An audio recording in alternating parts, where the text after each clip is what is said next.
સુરતમાં ભૂતિયા ડિમોલિશનનો મામલો જે છે તે હવે ગરમાયો છે। વાયરલ વિડીયોએ સોશિયલ મીડિયામાં તહેલકો મચાવ્યો। ઝૂંપડા ખાલી કરાવવા રૂપિયા આપ્યા હોવાનો વિડીયો વાયરલ થયો છે। વર્ષ 2023માં 385 ઝૂંપડપટ્ટીને 80,000 રૂપિયા આપ્યાનો વિડીયો વાયરલ થયો છે। વહીવટમાં ભાજપ નેતા જાકીર શાહ અને કોંગ્રેસ નેતા સ્વર્ગસ્થ અય્યબ પટેલ હોવાનું સામે આવ્યું છે।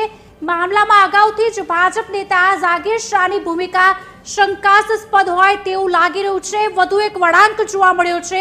વાયરલ વિડીયો થયો છે સોશિયલ મીડિયા પર। આ વાયરલ વિડીયોએ તહેલકો મચાવ્યો છે। ઝૂંપડા ખાલી કરાવવા રૂપિયા આપ્યા હોવાનો વિડીયો વાયરલ થયો છે। વર્ષ 2023માં 385 ઝૂંપડપટ્ટીને 80,000 રૂપિયા આપ્યા હોવાની વાત સામે આવી છે। ભાજપ નેતા અને કોંગ્રેસના નેતા હોવાની વાત સામે આવી છે। મામલામાં અગાઉથી જ ભાજપ નેતા જે જાકીર શાહ છે તેની ભૂમિકા શંકાસ્પદ હોય તેવું પણ લાગી રહ્યું છે, કારણ કે કેટલાય સમયથી આ જે વિવાદનો વંટોળ છે તે વધુ વકરી રહ્યો છે। લોકો બેઘર થયા છે। ભૂતિયા ડિમોલિશન નાસિર નગર અને અત્યારે હાલ લોકો હેરાન પરેશાન આક્રંદ કરી રહ્યા છે, રડી રહ્યા છે, પણ ક્યાંક વિરોધાભાસ જોવા મળ્યો એવું પણ સામે આવ્યું હતું કે જે એન્જિનિયર્સ છે, જે અધિકારીઓ છે તે પણ મીડિયાના સવાલોથી ગુસ્સે ભરાઈને, કારણ કે તેમની પાસે જવાબ જ ન હતા આપવા માટે, તેના કારણે રજા ઉપર પણ ઉતરી ગયા હતા। રજા ઉપર ઉતરવાનું કારણ પૂછવામાં આવ્યું ત્યારે પણ કોઈ જવાબ આપવામાં નહોતો આવ્યો। વાયરલ વિડીયોએ સોશિયલ મીડિયામાં તહેલકો મચાવ્યો છે। અત્યારના લેટેસ્ટ અને એક્સક્લુઝિવ સમાચાર આપ TV 13 પર જોઈ રહ્યા છો। રૂપિયા આપ્યા હોવાનો વિડીયો વાયરલ થયો છે।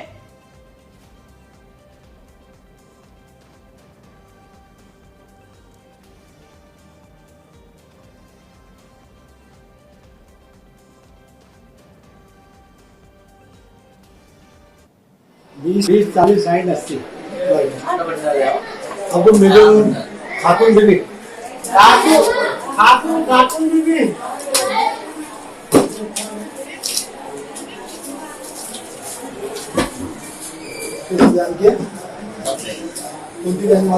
चालू करो चालू है।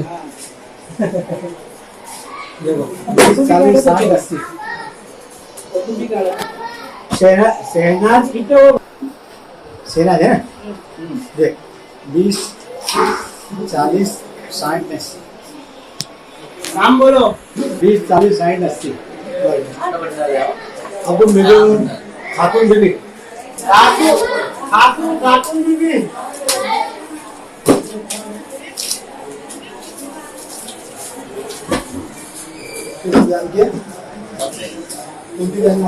चालू करो चालू है। देखो 40 60 80 शहनाज कितो सेना है ना देख 20 40 અંગે વધુ વિગતો આપશે અમારા સંવાદદાતા વાહબ અમારી સાથે ફોન લાઈન પર જોડાયા છે। વાહબ, વાયરલ વિડીયોએ સોશિયલ મીડિયા પર તહેલકો મચાવ્યો છે। ઝૂંપડા ખાલી કરાવવા માટે રૂપિયા આપ્યા હોવાની વાત સામે આવી છે। ભાજપ અને કોંગ્રેસના નેતાની જે શંકાસ્પદ ભૂમિકા હોય તે જોવા મળી રહી છે। શું વધુ વિગત?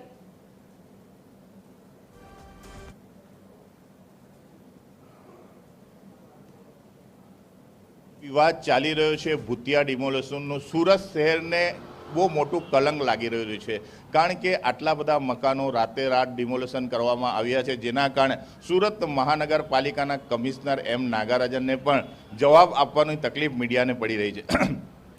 કારણ કે આ છેલ્લા કેટલાક દિવસોથી આ વિવાદ ચાલી રહ્યો છે। આજે 14 દિવસ થઈ ગયા છે, પરંતુ સુરત મહાનગરપાલિકાના કોઈ પણ અધિકારીઓ આ બાબતે જવાબ પણ નથી આપી રહ્યા। પરંતુ ગઈકાલે રાતે જે 2023માં એક વિડીયો વાયરલ થયો હતો, જે સોશિયલ મીડિયામાં વાયરલ થયો છે, તેમાં ભાજપના એક લઘુમતી મોરચાના આગેવાન તેમજ સુરત શહેર કોંગ્રેસના એક લઘુમતી મોરચાના આગેવાન બંને ટેબલના ઉપર બેસે છે અને 2023માં 200થી વધુ જ્યાં ઝૂંપડા હતા આ જ બિલ્ડરોએ ખરીદ્યા હતા અને તે પેટે 80,000 રૂપિયા ટેબલ પર બેસીને દરેક ઘર દીઠ તેઓએ આપ્યા હતા અને 2023માં પણ આવી રીતે ખેલ કરવામાં આવ્યો હતો અને ત્યારબાદ ત્યાંની ઝૂંપડપટ્ટીને સુરત મહાનગરપાલિકાના આદેશથી ડિમોલેશન કરવામાં આવ્યું હતું, જેના કારણે ભારે વિવાદ થયો હતો। પરંતુ આ વખતે આ બિલ્ડરોએ જ આ જગ્યા ગુલુબેન પાસેથી લીધી છે, પરંતુ કોઈ પણ જાતની જે ઝૂંપડપટ્ટીમાં રહેતા લોકો પાસેથી કોઈ પણ પરમિશન વગર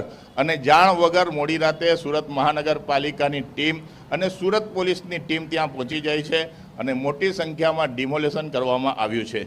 આ વિવાદ ચાલી રહ્યો છે ત્યારે સુરત મહાનગરપાલિકાના અધિકારીઓ છેલ્લા કેટલાક દિવસોથી એવા નિવેદનો કરી રહ્યા છે કે એક અધિકારી એવું કહે છે કે આ ડિમોલેશન અમે રસ્તા માટે કર્યું છે, એક અધિકારી કહે છે કે આ ડિમોલેશન અમે સત્તાવાર કર્યું છે અને મહાનગરપાલિકાના મ્યુનિસિપલ કમિશનર એમ નાગરાજન હજુ પણ 2 દિવસ પહેલાં મીડિયાને એવું જ કહે છે કે મને ખબર નથી આ ડિમોલેશન કોણે કર્યું. એટલે કેટલીક ચોંકાવનારી માહિતીઓ બહાર આવે છે અને રાજ્ય સરકારે પણ ભારે નોંધ આની લીધી છે. પરંતુ ગઈકાલે રાતે એવું પણ જાણવા મળ્યું કે એક મંત્રી સુરત શહેરના એક રાજ્ય કક્ષાના મંત્રીએ આ ડિમોલેશન અધિકારીને ફોન કરીને જણાવ્યું હતું કે આ ડિમોલેશન કરી નાખો, મારી જવાબદારી છે. પરંતુ હાલ તો આ વિવાદ આવતા મંત્રી પણ છટકી ગયા હોય તેવું લાગી રહ્યું છે. કારણ કે સુરત શહેરમાં અને આખા ગુજરાતમાં ભૂતિયા ડિમોલેશન સુરત શહેર વેડ રોડ વિસ્તારમાં આવેલા નાસિર નગરનો આ ભૂતિયા ડિમોલેશન આખા દેશભરમાં અને ગુજરાતભરમાં ખૂબ જ ચર્ચાનો વિષય બન્યો છે. કારણ કે મોડી રાતે જવું અને 150 જેટલા પરિવારને બેઘર કરી દેવા એ ખૂબ જ ખરાબ વાત છે. જેના કારણે સુરત શહેર આટલા એવોર્ડો મેળવ્યા છે, આટલી ક્લીન સિટી સ્વચ્છ સિટી તરીકે જાણીતું શહેર પર એક કલંક લાગી ગઈ હોય તેવું મનાઈ રહ્યું છે.